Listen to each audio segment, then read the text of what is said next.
എന്റെ സഹോദരങ്ങളെ, തന്റെ സഭയിൽ പരിശുദ്ധാത്മാവ് നിർജീവമല്ല. തന്റെ സഭയിൽ പരിശുദ്ധാത്മാവ് ഉറക്കം തൂങ്ങിയിരിക്കുകയില്ല. കാലത്തിന്റെ വെല്ലുവിളികൾക്ക് അനുസൃതമായി, കാലത്തിന്റെ പ്രത്യേകതകൾ തിരിച്ചറിഞ്ഞ് തന്റെ സഭയെ പരിശുദ്ധാത്മാവ് ശക്തിയോടെ മുന്നോട്ട് നയിക്കുന്ന ആത്മാവിന്റെ പ്രവർത്തനങ്ങളാണ് ഈ നാളുകളിലേക്ക് നമ്മൾ നോക്കുമ്പോൾ കാണാൻ പറ്റുന്നത്. മിഡിൽ ഈസ്റ്റിൽ വലിയ പ്രവർത്തനം നടക്കുന്നു. ഇറാനിൽ വളരെ യുദ്ധക്കെടുതികളും യുദ്ധത്തിന് ഒരുപാട് സാഹചര്യങ്ങളുണ്ടെങ്കിലും നിങ്ങൾക്കറിയോ, നമ്മൾ കാണുന്നുണ്ട് സോഷ്യൽ മീഡിയയിലൊക്കെ, അത് കള്ളക്കഥകളല്ല.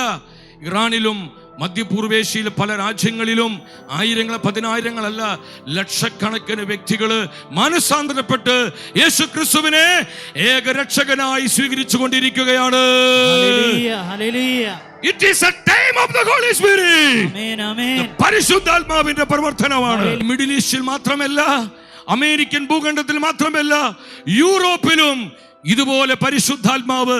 യൂറോപ്പ് കഴിഞ്ഞു, യൂറോപ്പ് തീർന്നു, അവിടെ വിശ്വാസം നശിച്ചു എന്നൊക്കെ നമ്മൾ പലരും ചിന്തിക്കുന്നുണ്ടെങ്കിലും എൻ്റെ സഹോദരങ്ങളെ, അതൊരു ഭാഗത്ത് കുറച്ചൊക്കെ ശരിയാണെങ്കിലും മറുഭാഗത്ത് യൂറോപ്പിലെ സഭയെ റീവാഞ്ചലൈസ് ചെയ്തുകൊണ്ട്, യൂറോപ്പിലെ സഭയെ നവീകരിച്ചുകൊണ്ട് തൻ്റെ സഭയിൽ പരിശുദ്ധാത്മാവ് ഒരു പുതിയ അഭിഷേകത്തിന്റെ വസന്തം ഒരുക്കി അവിടെ പ്രവർത്തിച്ചു കൊണ്ടിരിക്കുകയാണ്. ഹല്ലേലൂയ.